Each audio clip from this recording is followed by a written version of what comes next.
CEO BPI dan Antara Rosan Roslani pemirsa memastikan hingga saat ini negosiasi restrukturisasi utang proyek kereta cepat Jakarta-Bandung dengan pihak Cina masih terus berjalan dan belum ada keputusan.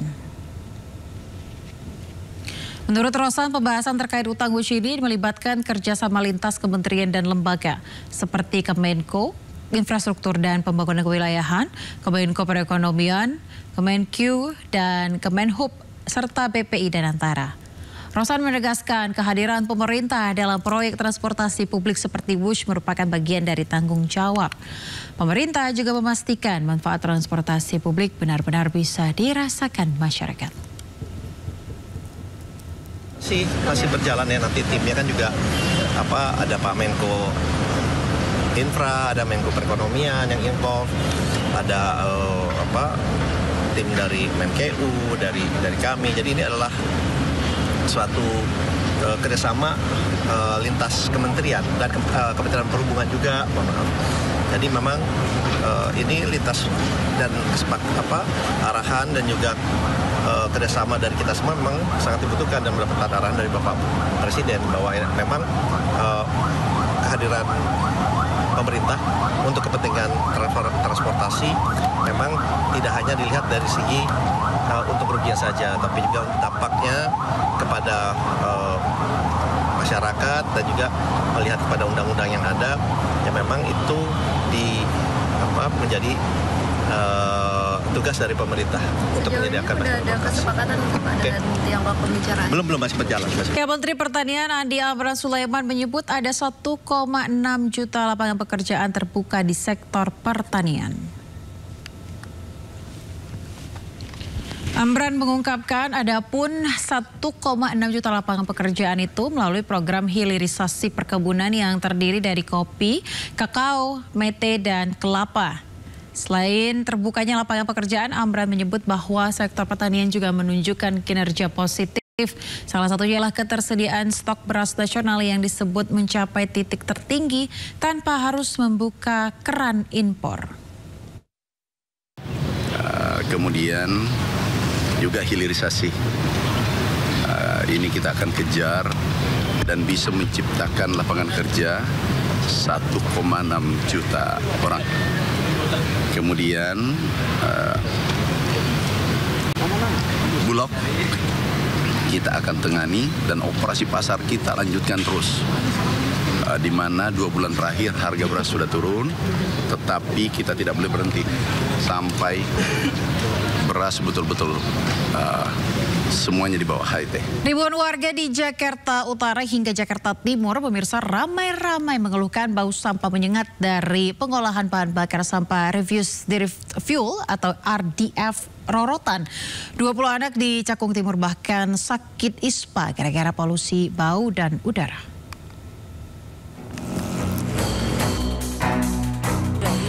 Belasan warga menggeruduk pusat pengolahan bahan bakar sampah Refuse Derived Fuel di Rorotan, Jakarta Utara. Warga protes atas bau busuk menyengat sepanjang hari diduga dari tumpukan sampah di RDF. Warga mengaku resah karena meski masih tahap uji coba, aktivitas RDF Rorotan sudah mengganggu warga. Tidak hanya di sekitar Rorotan, bau busuk sampah tercium hingga Cakung, Jakarta Timur yang berjarak 800 meter dari RDF. Tidak hanya memicu bau busuk dan kerumunan lalat, RDF Rorotan diduga memicu puluhan anak dan balita sakit ispa, mata bengkak, dan merah. Atas keluhan warga, Gubernur Pramono Anung meminta uji coba RDF Rorotan dihentikan sementara. Adalah ketika sampahnya kemudian dilakukan mobilisasi atau pengangkutan, truknya itu tidak kompak sehingga air lindinya tumpah dan kemudian inilah yang menyebabkan bau. Dan saya sudah meminta kepada Kepala Dinas Lingkungan Hidup untuk sementara komisionernya dihentikan terlebih dahulu. Sebelumnya, Dinas Lingkungan Hidup DKI Jakarta mengklaim operasional RDF Rorotan bakal menggunakan teknologi penetralisir bau dan pengendali emisi agar udara Jakarta tetap bersih. Tapi nyatanya, baru di tahap uji coba, pusat pengolahan energi sampah itu sudah menuai protes warga. Dari Jakarta, Tim Liputan iNews melaporkan. Keinformasi lainnya, pemirsa, ratusan pengemudi ojol sekota Pasuruan, Jawa Timur unjuk rasa di depan kantor DPRD kota setempat menuntut ganti rugi atas sepeda motornya yang mogok usai mengisi BBM jenis Pertalite. Akibat aksi ini, arus lalu lintas yang menghubungkan Probolinggo Surabaya tersendat.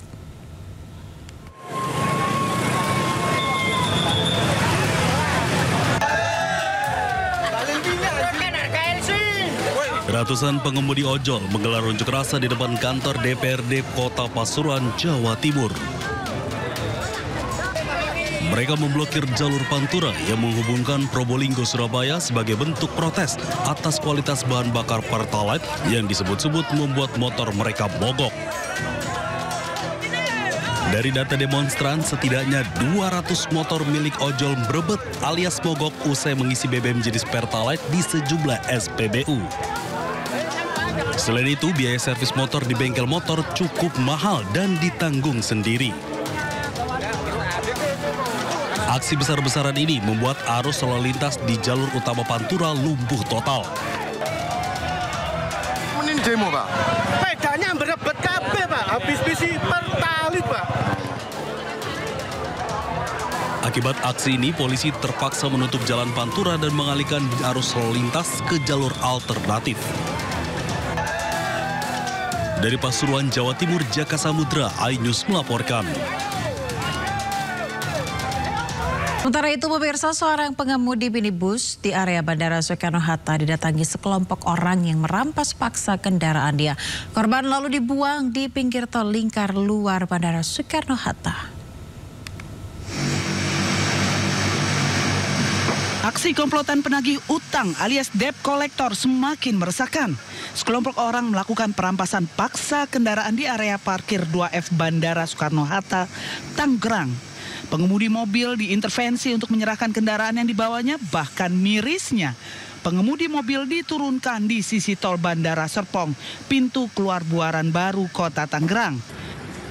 Anggota Reskrim Polresta Bandara Soekarno-Hatta yang mendapatkan laporan adanya perampasan kendaraan langsung olah tempat kejadian perkara dan berhasil menangkap salah satu pelaku di daerah Tanah Tinggi, Kota Tangerang, dan selanjutnya 2 pelaku berhasil ditangkap di Bandara Soekarno-Hatta saat sedang memantau kendaraan roda 4. 3 pelaku yang berhasil ditangkap digelandang ke Mapolresta Bandara Soekarno-Hatta guna dilakukan pemeriksaan secara intensif.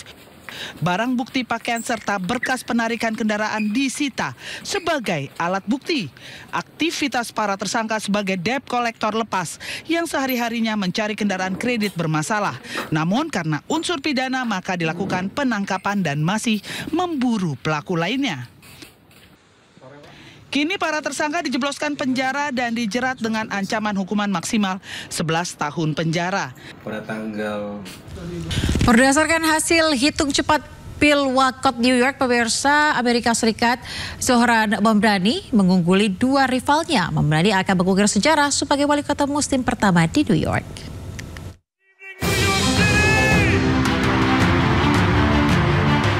Sejumlah kantor berita telah mengumumkan Zohran Mamdani sebagai pemenang pemilihan wali kota New York City, Amerika Serikat.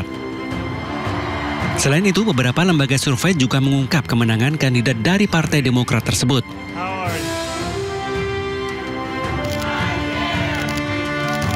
Zohran Mamdani meraih 49,6 suara dan mengalahkan 2 rivalnya. Dewan Pemilihan Kota New York menyatakan untuk pertama kalinya angka partisipasi pemilih melampaui 2 juta orang sejak 1989. Pernyataan tersebut dikeluarkan Dewan Pemilihan Kota dalam unggahannya di media sosial sebelum pemungutan suara ditutup pukul 21.00 waktu setempat. Zohran Mamdani telah membangkitkan semangat para pemilih muda dengan kampanyenya yang membangun gerakan berbasis komunitas.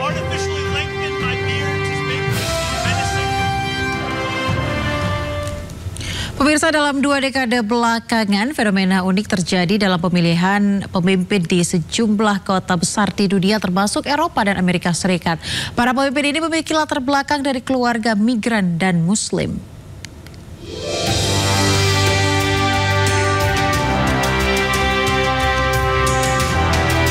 Terpilihnya pemimpin muslim dari keluarga migran di sejumlah kota besar di dunia menjadi fenomena unik dalam kurun waktu 2 dekade belakangan. Sebelum Zohran Mamdani yang terpilih menjadi wali kota muslim pertama New York, ada sejumlah tokoh lainnya. Pada 2016, Sadiq Khan terpilih sebagai wali kota London di usianya yang ke-46 tahun. Ia merupakan orang non-kulit putih keturunan Pakistan dan Muslim pertama di Inggris yang mengemban jabatan sebagai orang nomor 1 di ibu kota Inggris ini. Perjalanan Khan tak mudah. Sebagai migran Muslim, dirinya mendapat ancaman dari kelompok sayap kanan Britain First. Mereka mengancam akan mengambil tindakan langsung di mana Khan tinggal, bekerja, dan berdoa sebagai bagian dari kampanye anti-Muslim. Khan bahkan menggelar perayaan hari-hari suci keagamaan di alun-alun Trafalgar Square, termasuk Idul Fitri dan Idul Adha. Perayaan di lokasi ikonik London ini menjadi tradisi unik yang menjadi ciri khas Khan. Jauh sebelum Khan, masyarakat Rotterdam memilih Ahmad Abu Taleb sebagai wali kota mereka. Abu Taleb yang lahir dari keluarga imigran Maroko terpilih menjadi wali kota di usia 48 tahun pada 2009. Dirinya bahkan menduduki jabatannya selama 15 tahun. Abu Talib meraih penghargaan World Mayor Prize pada 2021 atas komitmennya melayani warganya terlepas dari asal dan latar belakangnya.